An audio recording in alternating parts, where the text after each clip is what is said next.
Hello friends, இன்றைக்கி நான் நெல்லிக்காய் தயிர் பச்சடி செஞ்சுருக்கேன். எப்படி செஞ்சுருக்கேன்னு பார்க்கலாம். நான் நெல்லிக்காயை நல்லா வேக வச்சுருக்கேன்.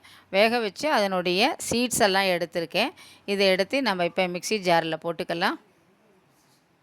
2 பச்சை மிளகாய் போட்டுக்கிறேன். கொஞ்சம் தேங்காய் துருவினது போட்டுக்கிறேன். தேவைக்கேற்ப உப்பு போட்டுக்கலாம்.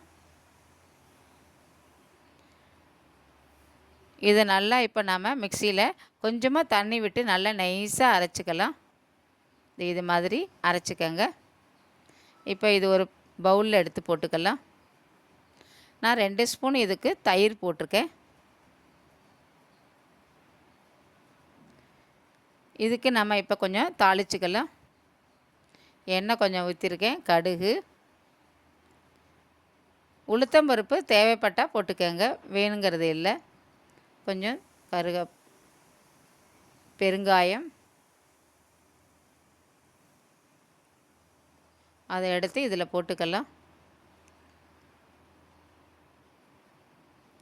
நல்லா கலந்து விட்டுக்கலாம்.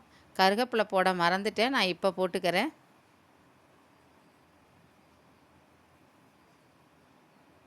சூப்பர் டேஸ்டான நெல்லிக்காய் தயிர் பச்சடி ரெடி. தேங்க்யூ.